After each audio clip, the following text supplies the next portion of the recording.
Hey peeps, I've had so many requests to do this video, so here we are. We're doing this video today. We're also sipping on an Earl Grey latte, Earl Grey tea latte, as they say, and enjoying that. It's actually not super cold here. We had some major snow last week. And now it's a sunny day and we're in the book nook together, and so many of you have asked me to talk about Satan and Lucifer. Now I do have a previous video on this in the series on the channel. I have so many different series going on now, and while I'm talking to you I'm just finding the devil card within the Tarot of Vampires because I'm doing a few tarot videos today. But I do have a previous video on this subject matter. I have talked extensively about this on the channel, and there are many times when I refuse to talk about it because this subject matter is quite polarizing and a lot of people have a lot of fear around this subject. And so there are times when I want to talk about it and times when I feel like, no, it's not the right time to talk about it. But I am ready to talk about it today. So here we are. We're going to do this. Many of you have been asking me to do this. So we're talking about Satan, the devil, and Lucifer. And we're talking about the difference between the two. And also why you might want to work with Satan the devil. And I did come across a post recently. I believe it was by, I'm going to get her profile name on Instagram incorrect, but I will put a link to her profile in the description box below so I can give credit where credit's due, because I do feel that that's very important. She had made a post recently discussing that there are actually like 3 faces of Satan, and that we really do a disservice when we only look at him as within Christian myth. So she mentioned there, of course, that Lucifer is a separate entity. Satan is seen within Christian myth, yes. And also that there is a version of Satan that for those who are who practice folk magic and who work ancestrally within the witchcraft lines within their DNA structures, that they worship a version of Satan known as the Old One. That is even older than the Christian myth and is very much associated with the forest and that very sacred masculine fertile energy of the old forest gods as well. So there's very many different avenues you can explore. And if you are looking for, let's see, do I have that book here? Yeah. So if you're looking for a dive into the more folk magic look at Satan, then I would encourage you to look at The Dirty Dozen. I believe is that what it's called? No, excuse me. The Dirty Dozen. Oh guys, I'm not even gonna stop recording for that. You can just giggle along with me. The Devil's Dozen, published by Troy Books. That will give you some insight into working with Satan as the archetypal energy of the Old One. And I'm not really going to be speaking to that in this video because that's not what I can offer really a personalized understanding of, other than I have found the archetypal energy of Satan and working with Satan as a face of the sacred masculine and a guide for me personally to be more in alignment with the very ancient masculine energy that does dwell within the forest, that very virile, fertile, sacred masculine energy. I do consider Satan and Lucifer to be separate entities, to be separate gods. Now, why do I say that? First of all, Lucifer in older translations of the Bible is not mentioned. Satan, the devil, is mentioned within the Bible as a role, yes.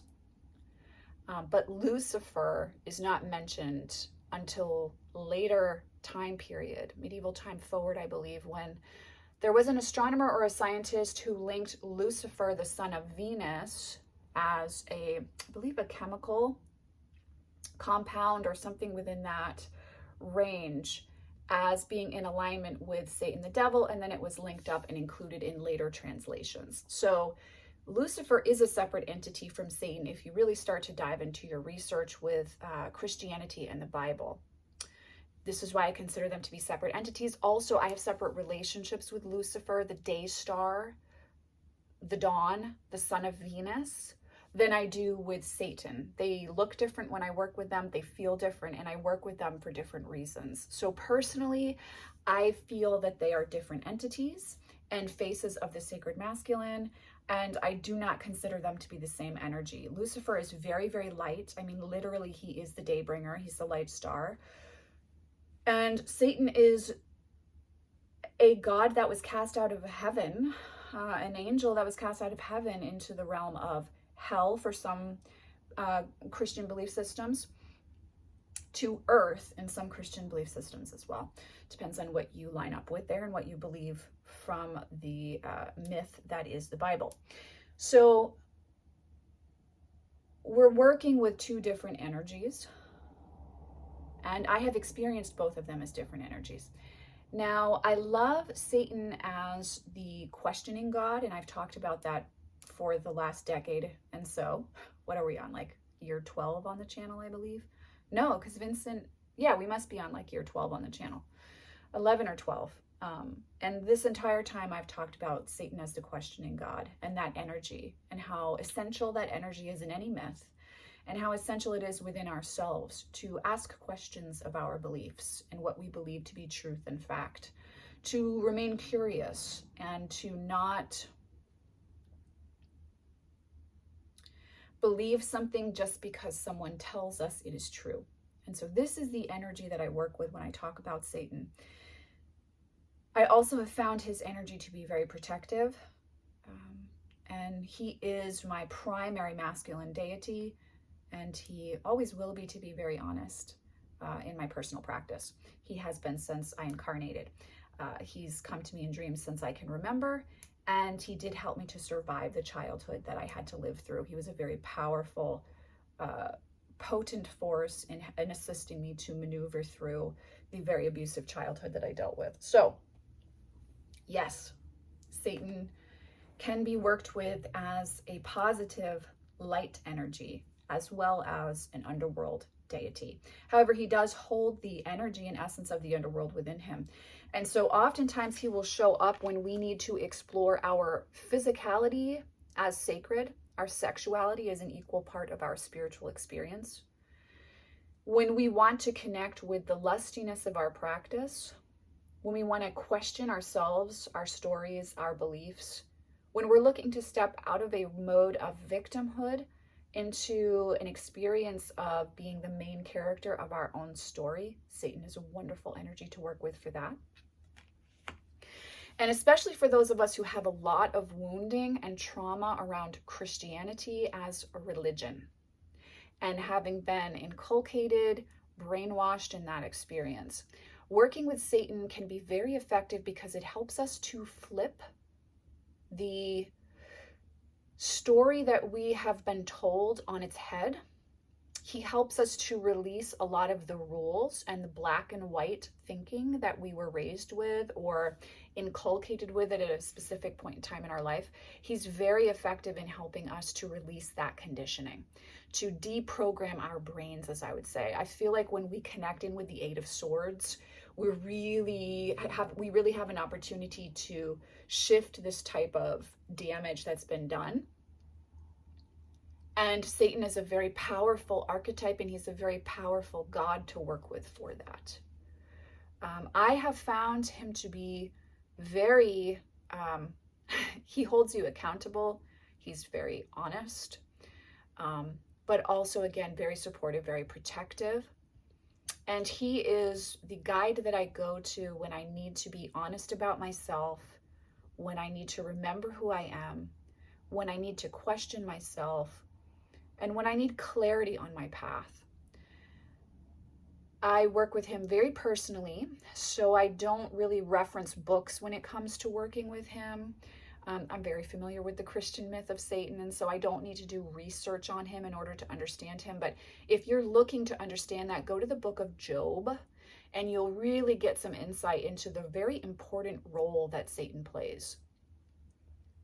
You can work with the energy of Satan in regards to the Gnostic Gospels as well.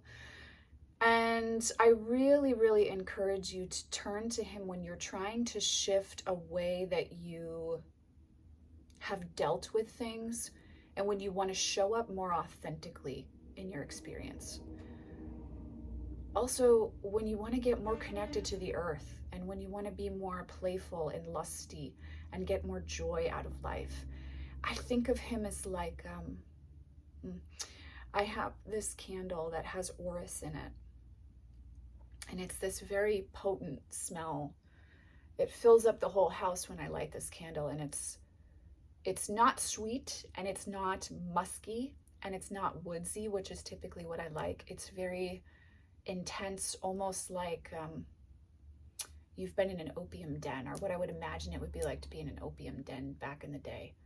Satan, his power is at night. His power is in the dark. But where we get stuck around this is that we think he is the evil as a society. Instead, he's actually the light that you find within the dark, because he helps you to find the light within yourself. And in order to find that light within yourself, you have to get comfortable with your own darkness.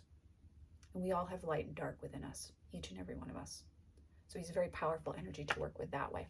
How do I experience Lucifer? Lucifer is the polar opposite within the sacred masculine. I see him as very, very white blonde when he comes forward to me. He has huge wings. He's very angelic in his energy. He loves a good glass of red wine. I mean, we've had some delicious glasses of cab over the years together. If he were a cocktail, I think he would be a gimlet with a Hendrix gin, of course. He's delicious. He's delightful. He's very much sweet and the light. He is a questioning entity as well. He always asks me questions, but whereas Satan helps me to question fundamentally what's happening, Lucifer allows me to question myself in a way that lets me lighten up and open up to a different lens and a different perspective. And so I work with him a lot in the in-between time period of winter into spring. I love working with him in January, February, and March. And I like talking to him in the time period between night and day. So I really like to work with him around dawn, because he is the light bringer. He is the day star. He is Venus's sun. And so at a planetary level, he really is very powerful for opening up to the light within your heart and having the faith and the courage to head out on a new adventure. I work with him a lot around the Fool's energy within tarot and that element of air and adventure, questioning, but more of the seeker. Satan is the uncoverer. Satan finds that which is hidden. Lucifer for me is more the seeker, the adventurer, a little lighthearted, a little younger than Satan for me. That's how I experience him.